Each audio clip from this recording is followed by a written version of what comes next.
Let's look at the next passive device, which is nothing but capacitors. Second to resistors, capacitors are the next most used component in the electronics industry.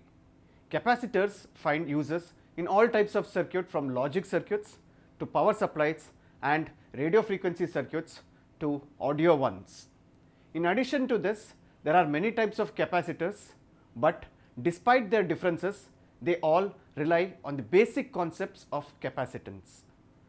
Capacitors are components that can store electrical energy.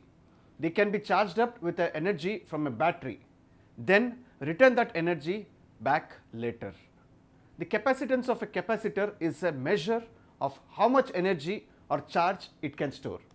In its simplest form, a capacitor consists of two separated metal plates with air or another non-conductive material filling the gap.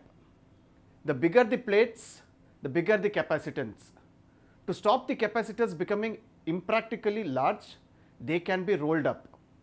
Another way of increasing the capacitance is to put up some non-conductive material between the two plates. So this is called a dielectric material. So let's look at the symbols for it. The standard unit for capacitance is farads. Generally, the values of capacitors available will be in the order of microfarads, picofarads and nanofarads. The symbol of a capacitor is as shown. The capacitance of a capacitor is directly proportional to the area of the plates and is inversely proportional to the distance between the plates. Also, higher the permittivity of a material, higher the capacitance will be. The permittivity of a medium describes how much electric flux is being generated per unit charge in that particular medium. If we pump electrons into negative plate, electrons are repelled from the negative plate. Since positives do not move, a positive charge is induced. Higher the potential difference, the more charge is crowded onto the negative plate and more electrons are repelled from the positive plate. Therefore, charge is stored. The plates have a certain capacitance. The flow of electrons onto the plates is known as the capacitor's charging current, which continues to flow until the voltage across both the plates is equal to the applied voltage. At this point, the capacitor is said to be fully charged with electrons. The strength or rate of this charging current is at its maximum value when the plates are fully discharged and slowly reduces in value towards 0 as the plates charge up to a potential differences across the capacitor's plate, which is equal to the source voltage. The amount of potential difference present across the capacitor depends on how much charge was deposited onto the plates by the work being done by the source voltage and also by how much capacitance the capacitor has, and this is as illustrated. Let's look into the capacitance of a capacitor. Capacitance is the electrical property of a capacitor and is the measure of capacitor's ability to store electrical charge onto its two plates with the unit of capacitance being farad, which is abbreviated as F. Capacitance is defined as being that a capacitor has the capacitance of 1 farad when a charge of 1 coulomb is stored on the plates by a voltage of 1 volt. So we can write from this definition capacitance C equal to charge, which is nothing but Q, into voltage, which is nothing but V. So Q is nothing but charge in coulombs, C is capacitance in farads and V is the potential difference in volts. The capacitance depends on area, separation of the plates and the dielectric. In a capacitor, an electric field is formed. If the electric field is too strong, the dielectric will break down and a spark will jump. The maximum voltage is known as the working voltage. Capacitor charging and discharging. It is also possible to look at the voltage across the capacitor as well as looking at the charge. After all, it is easier to measure the voltage on it using a simple meter. When the capacitor is discharged, there is no voltage across it. Similarly, once it is fully charged, no current is flowing from the voltage source, and therefore it has the same voltage across as its source.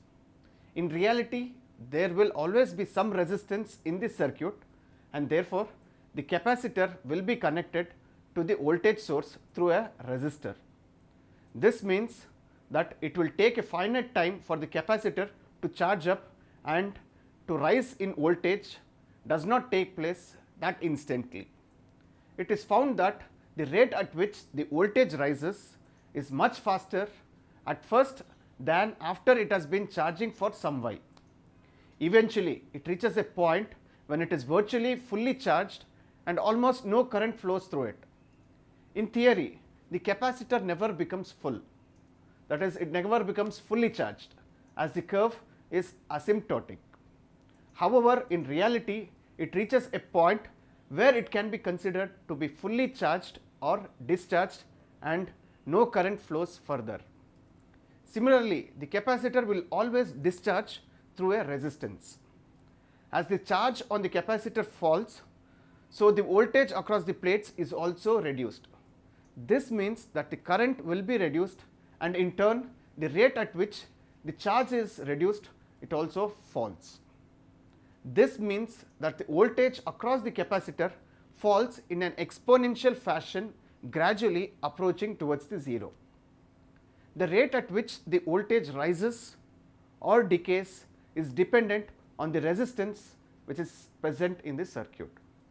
The greater the resistance, the smaller amount of the charge is transferred, and longer it takes for the capacitor to charge or discharge.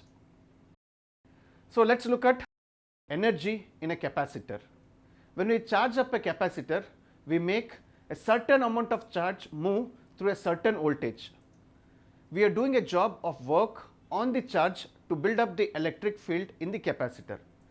Thus, we can get the capacitor to do a job of a useful work. So let us look at the energy stored in a capacitor.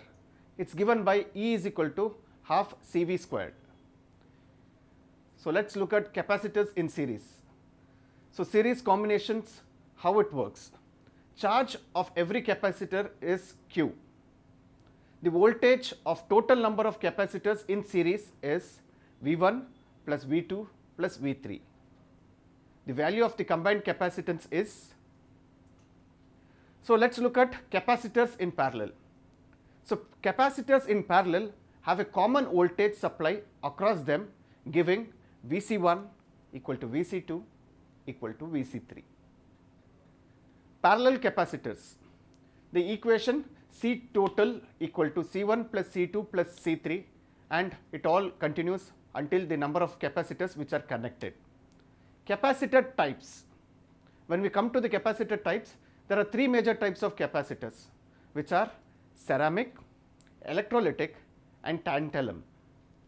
Ceramic capacitors are small in size and value, ranging from a few picofarads to 1 microfarad. Not polarized, so either end can go to the ground. Value is given by a code somewhat like that of resistors. Electrolytic capacitors look like small cylinders and range in the value from 1 microfarad to several farads. Very inaccurate and change in the value as the electrolytic ages. Polarized, cathode must go to the ground. Cathode is marked with a minus sign on the case. The value is usually written on the case. Tantalum capacitors are similar in size to the ceramic, but can hold more charge. They can hold up to several hundred microfarads. These are accurate and stable, but they are relatively expensive. Usually polarized anode is marked with a plus sign.